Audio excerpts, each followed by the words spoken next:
लगातार अनाउंसमेंट किया जा रहा है, आपके द्वारा करवाया जा रहा है।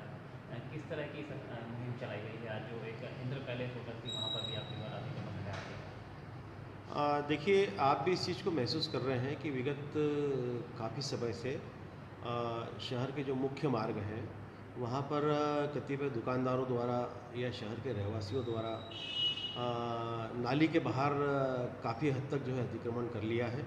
चाहे वो अस्थाई सीढ़ियों के रूप में हो या तख़्त के रूप में हो या अपने वाहनों के रूप में हो। इससे यातायात में जो है वो काफ़ी परेशानी उत्पन्न हो रही थी और आवागमन में भी जो है वो पैदल चलने वालों को भी जो है काफ़ी परेशानी हो रही थी। मीडिया में भी इस बात को लेकर काफ़ी जो है वो लिखा जा रहा था। इसलिए हमने जो है ये निर्णय लिया कि सड़कों के मुख्य मार्गों के और जो भी नाली के बाहर के अतिक्रमण हैं स्थायी या अस्थायी, उनको जो है वो हटा दिया जाए। इसके लिए हमने जो है आपने देखा होगा लगातार हम जो है बुनादी कर रहे हैं। हम चूने की लाइन भी जो है अतिक्रमण जहाँ हटाना है वहाँ पर हम डाल रहे हैं और हम संबंधित जो भी अतिक्रमक हैं उनको पर्याप्त अवसर दे रहे हैं कि वो खुद स्वयं हटा लें और इसके पश्चात भी वो नहीं हटाते हैं तो फिर हमारी कार्रवाई चल रही है।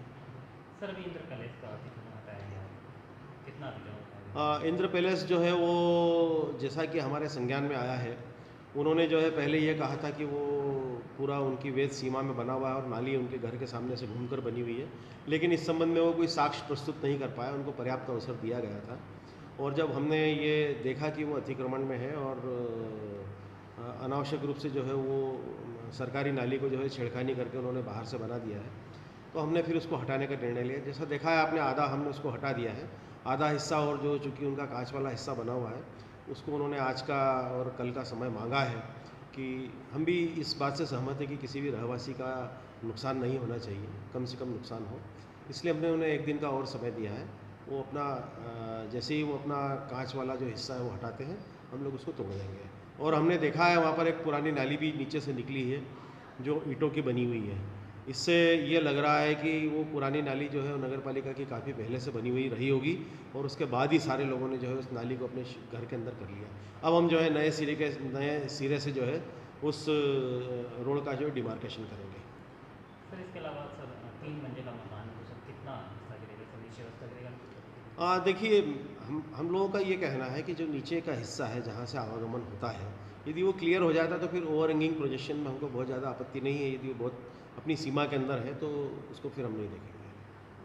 सर, इसके अलावा सर आगामी पर्व हैं, उस पर्व को लेकर क्या तैयारियां हैं? सर, तालाबों की साफ सफाई और मूर्ति विसर्जन वगैरह को लेकर नवरात्रि का भी पर्व आने वाला है, तो किस तरह से तैयारियां क्या करेंगे? आगामी दशहरा पर्व आने वाला है और उसके साथ ही नवरात्रि पर्व भी जो है वो प्रारंभ हो जाएंगे और उसके चलते जो है वो माता जी की प्रतिमाओं का विसर्जन भी होगा। अभी हमने ये चीज़ देखी है कि अभी वर्तमान में जो है यहाँ तालाबों के किनारों पर जो है वो मूर्तियों का विसर्जन होता है, जो कि एनजीटी के नियमों के विरुद्ध है।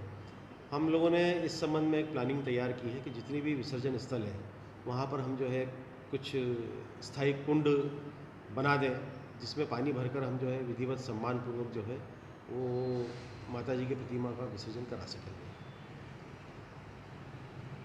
शहर में साफ सफाई को लेकर क्या अभियान चलाया है? स्वच्छ भारत मिशन की सारी गतिविधियां हम लोगों ने शुरू कर दी है।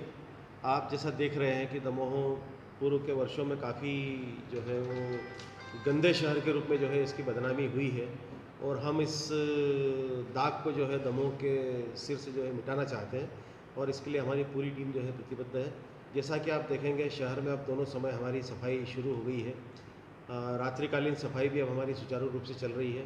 ट्रेंचिंग ग्राउंड पर हमारे जो है वो कचरे के जो ढेर इकट्ठे थे उनका रेमिडिएशन हमने शुरू कर दिया है। गीला कचरा सूखा कचरा जो है हमारा अलग छँटने लग गया है। हमने खाद बनाने की भी शुरुआत वहाँ पर कर दी है। साथ ही हमने शहर के अंदर पॉलीथीन को पूर्णतः प्रतिबंधित कर दिया है। आप जैसा देख रहे हैं कि हम लोगों ने पॉलीथीन की जब्ती की कार्रवाई और उनमें जुर्माने भी चालू कर दिए हैं। इसी प्रकार से खुले में कचरा फेंकने पर भी हमने प्रतिबंध लागू कर दिया है। खुले में कचरा फेंकने पर भी हम जो है वो लगातार जुर्माने कर रहे हैं। साथ ही शहरवासियों से भी हम अपेक्षा कर रहे हैं कि जब भी हमारी नगर पालिका की गाड़ी आती है उसमें अपना गीला कचरा और सूखा कचरा जो है वो अलग अलग अपने डब्बों में रखकर अलग अलग हमारी गाड़ी के जो कंपार्टमेंट बने हैं उसी में डालें। कचरे को जो है खुले रूप से ना फेंकें, इस पर भी हम जो है पेनल्टी करने वाले हैं। इस प्रकार से समग्र रूप से हमने स्वच्छ भारत मिशन के जितने भी पैरामीटर्स हैं उस पर हमने काम चालू कर दिया है और निश्चित रूप से मान के चलिए आगामी कुछ समय पश्चात आपको इसके सकारात्मक परिणाम देखने को मिलेंगे।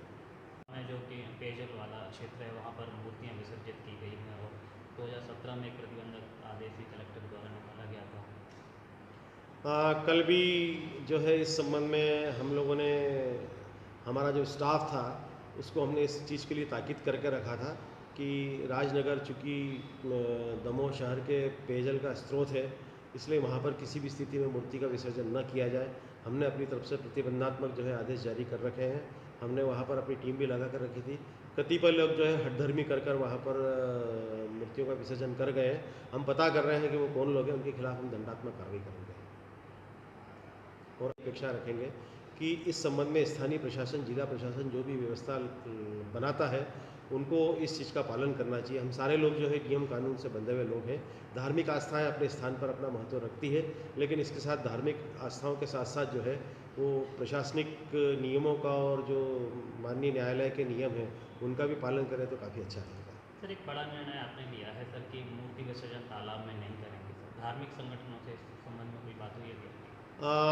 हमने एक पिछली बार जब शांति समिति की बैठक हुई थी जिस समय पे गणेश विसर्जन की कार्रवाइयाँ चल रही थी उस समय हमने ये बात शांति समिति में रख दी थी कि अभी चूँकि समय कम है और हम लोग अस्थायी व्यवस्था नहीं कर पा रहे हैं, इसलिए आगामी आने वाले पर्वों में हम निश्चित रूप से इस व्यवस्था को लागू करेंगे। उस समय सभी दलों द्वारा जो है इसकी सहमति दी गई थी कि यदि आप इस तरह की कोई व्यवस्था लागू करते हैं तो हम इसके लिए सहमत हैं और निश्चित मानिए हम जो भी धार्मिक संगठन है उनसे भी इस संबंध में विचार करने वाले हैं और विचार करने के बाद जो है हम उन्हें अपने इस निर्णय से अवगत कराएंगे और कोशिश करेंगे कि वो इस निर्णय में सहमत हो।